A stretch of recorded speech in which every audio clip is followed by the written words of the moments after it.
హైదరాబాద్ చుట్టుపక్కల పదుల సంఖ్యలో దేవాలయం మీద దాడి జరుగుతూ ఉంది. ఈ దాడి సైకోలు చేసినట్టుగా, శాడిస్టులు చేసినట్టుగా, దొంగలు చేసినట్టుగా ప్రభుత్వం చిత్రీకరించే ప్రయత్నం చేస్తూ ఉంది. మేము ఎప్పుడైతే ముత్యాలమ్మ ఆలయం మీద జరిగిన దాడి సైకోలు చేసింది కాదు, శాడిస్ట్ చేసింది కాదు, ఇంటెన్షనల్గా హిందువుల మనోభావాలను గాయపరుస్తూ ఉన్నారు. ఈ దాడి హిందువుల సనాతన ధర్మం మీద జరిగిన దాడిగా మీరు భావించాలి. ఇలాంటి కన్నా పునరావృతం అయితే జరిగే పరిణామాలకు ప్రభుత్వమే బాధ్యత వహించవలసి ఉంటుందని చెప్పి ఆ రోజు హెచ్చరిక చేయడం జరిగింది. ఆ రోజు ప్రభుత్వం మాతో చర్చలు జరిపి ఇలాంటి పునరావృతం కాకుండా చూస్తా అని చెప్పి హామీ ఇవ్వడం జరిగింది.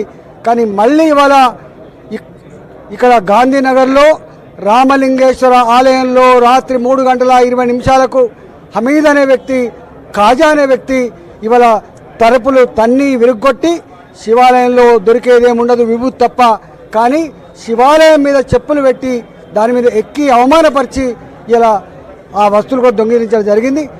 ధర్మం మీద జరిగిన దాడిని నిరసించడానికి హిందూ సమాజం అంతా కూడా కదిలి వస్తే వాళ్ళ మీద విరుచుకబడి కొట్టడమే కాకుండా గొడ్లను ఇడ్చుకపోవడమే కాకుండా పచ్చి బూతులు తిట్టినని చెప్పి ఇలా కాంప్లైంట్ చేస్తూ ఉన్నారు. నేను పోలీసులను ఒకటే హెచ్చరిక చేస్తూ ఉన్నా, ఈడ్చివేయాల్సింది మమ్మల్ని కాదు, కొట్టవలసింది మమ్మల్ని కాదు, తిట్టవలసింది మమ్మల్ని కాదు. దుర్మార్గులని తిట్టండి, దుర్మార్గులను కొట్టండి, దుర్మార్గులను కట్టడి చేసే ప్రయత్నం చేయండి తప్ప ఇలా మా మనోభావాల మీద గాయపరిచే ప్రయత్నం చేయొద్దని చెప్పి పోలీసులకు హెచ్చరిక చేస్తూ ఉన్నా. ఇది కేవలం ఒక పోలీస్ స్టేషన్కో, ఒక సిఐకో, ఒక ఏసీపీకో పరిమితమైన అంశం కాదు. ఈ అంశం హిందువుల మనోభావాన్ని, హిందూ ధర్మాన్ని, హిందువుల ఆలయాలను ఇవాళ కాపాడే కర్తవ్యం ప్రభుత్వం తీసుకుంటుందా లేదా, ఇలాంటి కనుక పునరావృతమైతే దీనికి సంపూర్ణ బాధ్యత ప్రభుత్వమే తీసుకోవాల్సి ఉంటుందని చెప్పి హెచ్చరిక చేస్తూ ఉన్నా.